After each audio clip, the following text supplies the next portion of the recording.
Dear friends, some 5 weeks ago, I filed a very detailed, that is more than 160 pages long, criminal complaint with the equivalent of the U.S. Attorney General here in Germany. This criminal complaint accuses the presiding judge in my case, 2 prosecutors, the directors of the Rostov prison, where I was jailed up until the end of April of this year, the medical director of that facility, the agent who orchestrated my kidnapping in Mexico, that is the agent of what is the equivalent of the FBI, and of course the 3 Berlin attorneys turned agents for the German Domestic Intelligence Service of very serious felonies. It accuses them, among other things, of kidnapping, torture, false or criminal imprisonment, and many other crimes. However, we did not just file this criminal complaint, but I also published it. And I did this both in English and in German. Meanwhile, this complaint has been shared hundreds of thousands of times. This is perfectly fine and legal, as the situation which I describe in that complaint and in which I now find myself because of these crimes is one of self-defense, which, by the way, corresponds with defense of others. And in such a situation or predicament, anything that gets you out of this so-called actual, ongoing, and illegal situation, I'm quoting from the German Criminal Code, in such a situation, anything that gets you out of this is, in fact, justified.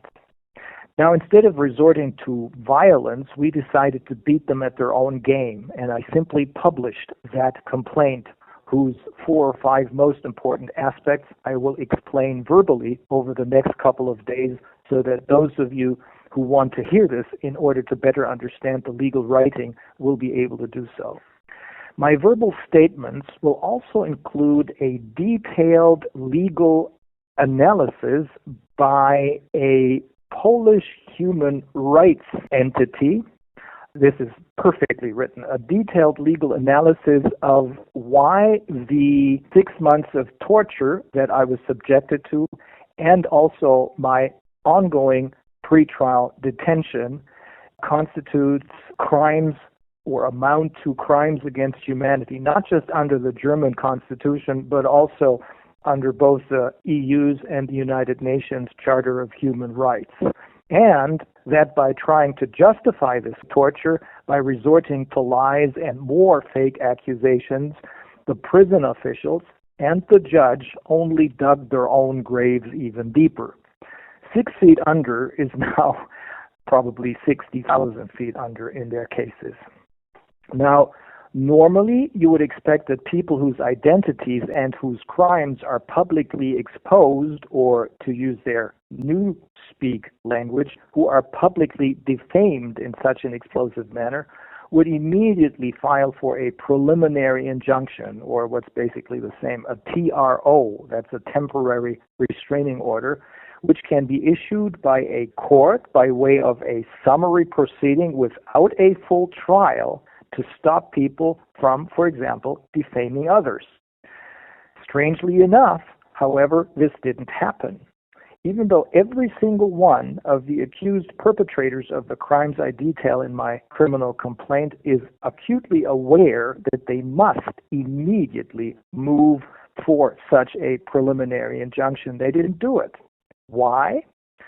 We can only guess, but my guess is that they either know the law or someone explained to them that in order to get such very quick but only temporary relief, they would have to also file affidavits together with such a motion for preliminary relief. Affidavits through which they would have to swear under penalty of perjury that all of my accusations are false.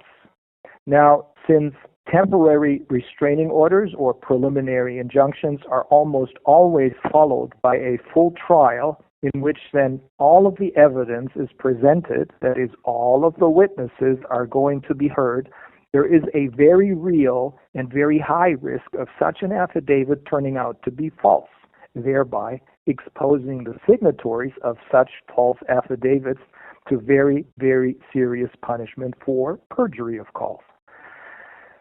At any rate, false affidavit or not, perjury or not, it is now too late to file for preliminary injunction. As according to German law, this must happen immediately, that is within a couple of weeks. 5 weeks is far too long under the circumstances, as speed is of the essence if you claim that you immediately require a quick preliminary injunction without a full trial. They are all of them fully aware of the self-made predicament of theirs.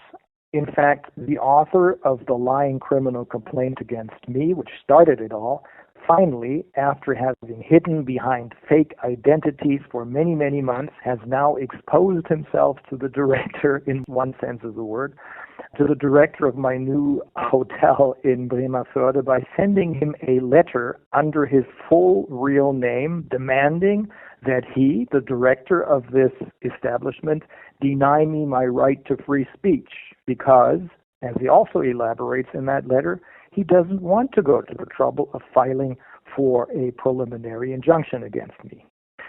Well, it's too late and too dangerous for him to do that now anyway. But what can they do now? Do they have any viable option left? No, they do not. They could, of course, go for a full criminal or civil trial against me, either for criminal or civil defamation, but that would give me exactly what the monsters and their puppets have been desperately trying to avoid ever since they had Judge Schindler first exchange the facts of my fake case from illegal loans to violation of a secret agreement, and then effectively shut the trial down by denying the defense the right to refute these new, blatantly insane allegations by refusing any of the witnesses we called. A full public trial, regardless of it being a criminal or a civil trial, would give me the opportunity to get all those witnesses heard, exposing the court and the prosecution as what they are, low-life criminals who do the bidding of even lower-life monsters, criminals to take me down for political reasons, namely to stop me from making sure that there will be a worldwide legal reckoning for what happened during the pandemic. But what's even worse, from their perspective at least, is this. As the German and international public will learn over the coming weeks, more and more of the roughly 20% of the German judges and prosecutors who are utterly disgusted with the totally corrupt legal system are now willing to speak up. Speak up even as witnesses in several upcoming trials. They too have had it and have decided to no longer remain silent for fear of losing their jobs.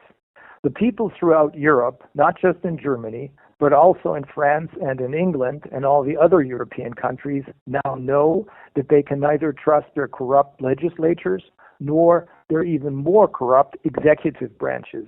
In fact, France's government has just collapsed for, I believe, the 7th time.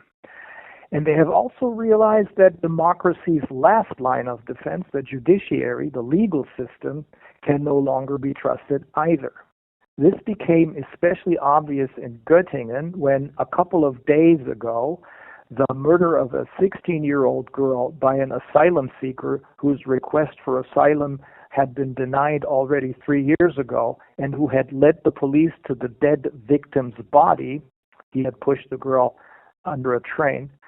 That this crime was covered up, this murder was covered up by the police and the DA's office, letting the killer go and publicly claiming that her death was a tragic accident and then a suicide. This came out when the grandfather of the dead girl made it public. Now, this is the same legal venue that sends the people who expose such truth to jail. The monster's time is definitely up.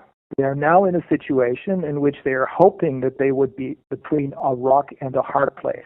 And that would be a very comfortable spot to be compared with the no way out situation into which they, with our help of course, have maneuvered themselves. They miss the opportunity to stop me by way of a preliminary injunction. They cannot go for a full criminal or civil trial. For criminal, or civil defamation against me, as this would only expose and highlight their crimes even more. And now even the mainstream is on to them, as the latest work of art by Banksy shows. It depicts a demonstrator lying on the ground while a judge in his robe is beating him up with his gavel to keep him from making use of his right to free speech. I cannot imagine a better way of speaking truth to power and letting the monsters know that they can run but no longer hide from justice. Stay tuned. There's much, much more to come. I'll see you soon.